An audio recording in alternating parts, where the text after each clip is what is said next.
आपके सामने जो विभूति विराजमान है वो युगों युगों बाद कभी भारत की धरती पर अवतरित होती हैं। ऐसे महापुरुष को पाकर हृदय आह्लाद से, आनंद से, उत्साह से भर जाना चाहिए। हम भाग्यशाली हैं कि हम ऐसे युग में जन्मे हैं, जिस युग में ऐसे महापुरुष का जन्म हुआ है और हम उनका दर्शन कर पा रहे हैं। श्री राम जन्मभूमि का आंदोलन हो या फिर समस्त दिग दिगंत में सनातन की ध्वजा को फहराना हो या फिर सर्व समाज के लिए ये पूज्य जगत गुरु भगवान रामानंदाचार्य जी का वो संदेश जो सारे संसार को एक ही मंत्र देता है कि जात पात पूछे ना कोई, हरि को भजे सो हरि का होई। समस्त समाज को समरसता में, समता में, एकात्मता में बांध देने वाले, विद्वत विरेनियम कहूं तो शब्द छोटे लगते हैं। शास्त्र जिनके मुख से ऐसे प्रवाहित होते हैं जैसे कलकल करती गंगा मैया गोमुख से प्रवाहित होकर गंगोत्री को धन्य करती, हरिद्वार के तटों को निर्मल करती, काशी की मुक्ति की गारंटी को निश्चित करती गंगा सागर में मिलती है। ऐसे ही उनकी वाणी हम सबकी मुक्ति का मार्ग प्रशस्त करती है। ऐसे पूज्य जगत गुरु भगवान के चरणों में मैं कोटि कोटि वंदन करती हूँ, प्रणाम करती हूँ। हम भाग्यशाली हैं, सनातन की परंपरा के संवाहक हैं। हम भाग्यशाली हैं, ऐसे महापुरुष जो दिव्य देह को धारण किए हुए हैं। उनकी उपस्थिति हमको बताती है कि अगर आप कोई बात का निश्चय कर लो तो किसी भी संसार की कोई भी बाधा, वो चाहे दैहिक बाधा हो चाहे भौतिक बाधा हो, वो कभी आपको मंजिल तक पहुंचने में रोक नहीं सकती, क्योंकि आपके पास वो संकल्प होना चाहिए जिसके आगे कोई विकल्प नहीं है। वही संकल्प सिद्धि के द्वार तक पहुंचाता है। ऐसे महापुरुषों को पाके ये तो राजस्थान की धरती है, शूरों की धरती, वीरों की धरती, संतों की धरती। इस धरती का भाग्य है कि जगत गुरु भगवान के जन्मोत्सव का महोत्सव यहाँ हो रहा है, यज्ञ यहाँ हो रहा है, श्री राम कथा का वाचन यहाँ हो रहा है। मैं तुलसी पीठाधीश्वर के चरणों में प्रणाम करती हुई, सभी संतों को प्रणाम करती हुई और प्रदेश के यशस्वी मुख्यमंत्री जो अपने सभी परिकर मंत्रियों सहित यहाँ विराजे हैं, उनको वंदन करती हुई, क्योंकि राज सत्ता चाहे जितनी भी ऊंची हो, लेकिन जब वो संतों के चरणों में आती है तो वो भी भूमि पर बैठकर अपनी विनम्रता को प्रकट करती है। दुनिया का, संसार का वैभव हमसे छूट जाए पर हमारे सनातन का संस्कार हमसे न छूटे, और यही संस्कार हमें संसार से अलग करता है। त्याग, तपस्या, धैर्य 726 वर्ष पहले, 1000 वर्ष पहले से चली हुई विचित्र विचित्र विडंबनाओं के बीच में एक ऐसे महापुरुष का जन्म होता है जो सारे संसार के अंदर एकात्मता के मंत्र को स्थापित करते हैं। हर समाज के व्यक्ति को साधु बनाते, धर्माचारी बनाते, बिखरे हुए मोतियों को प्रीत के एक सूत्र में बांधते, यह मंत्र देते हुए कि प्रेम प्यार के हीरे मोती दोनों हाथ लुटाओ, जिसका पकड़ो हाथ साथियों उसका साथ निभाओ। कौन यहाँ 2 बार मरा है, कौन अमर है बोलो, सच्चाई के लिए मौत से हंस के टकरा जाओ। सूरज का रथ देख रहा है साथी, राह तुम्हारी, इस धरती पर नई रोशनी, नया सवेरा लाओ। इतना सा है सार ज्ञान का, गांठ बांध लो इसको, बात नहीं बनती बातों से, करके कुछ दिखलाओ। प्रेम प्यार के हीरे मोती दोनों हाथ लुटाओ।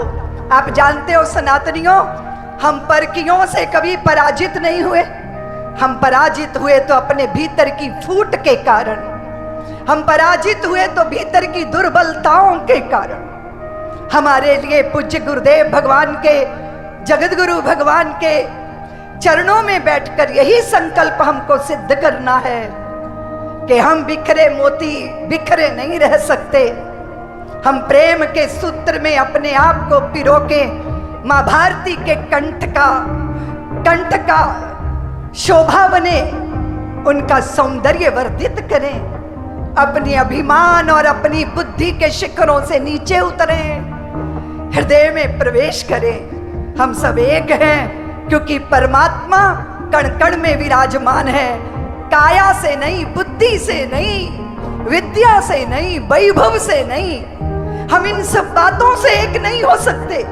उसमें तो भारी विविधता है, लेकिन हमारे अंतर्यामी श्री राम हम सबके भीतर विराजमान हैं। राघव एक हैं, वो भीतर बैठे हैं अंतर्यामी बनकर, इसलिए हम सब एक हैं। इसलिए भारत के संत, आप जानते हो, रोटी बना के रखते जा रहे थे, एक कुत्ता रोटी उठा के चल दिया तो वो उसको मारने के लिए डंडा लेके नहीं दौड़े, उसके पीछे घी का कटोरा लेके चलने लगे। नामदेव ने बनाई रोटी, कुत्ते ने उठाई, पीछे घी का कटोरा लिए जा रहे। प्रभु रूखी तो ना खाओ, थोड़ा घी भी लेते जाओ। कैसी शक्ल बनाई तूने स्वान की, मुझे ओढ़नी उड़ा दी इंसान की। नाना रूपों नामों में हम एक ही सत्ता का दर्शन करने वाले, एकात्मता के सूत्र में बंधते हैं तो दिशाओं को वही मोड़ दे देते हैं जो हम चाहते हैं। और स्मरण रखना सनातनियों, सत्य के पक्षधर, त्याग, प्रतीक्षा और तपस्या के धनी लोग भी जब शक्ति से हीन हो जाते हैं तो पर किए पराजित कर देते हैं। और आप जानते हो, इतिहास उन्हीं का लिखा जाता है जो पराजित नहीं अपितु अपरिजय होते हैं, जिनको कोई जीत नहीं सकता। इसलिए सनातनियों, तुम अपने सत्य के बल पर टिके, लेकिन तुम अपनी शक्ति के बल पर भी आज तक टिके।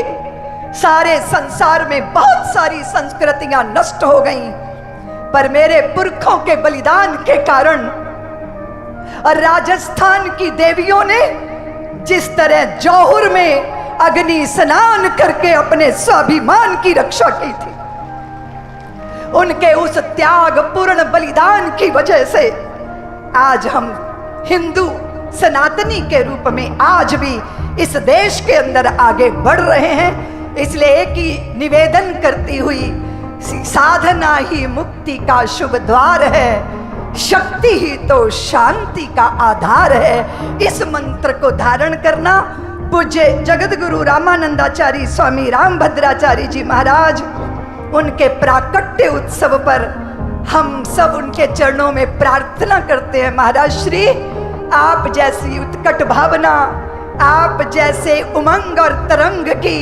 नन्ही सी बूंद भी हमें मिल जाएगी। अगर आपके विराट प्यार के सागर की कुछ बूंदे हमें मिल जाएंगी तो हम सब की हृदय की बंजर धरतियां उर्वर हो जाएंगी और उसमें सत्य सनातन के दीप जगमगर करने लग जाएंगे। आपके चरणों में यही प्रार्थना और कोटि कोटि प्रार्थना करती हुई मैं भाग्यशाली हूँ।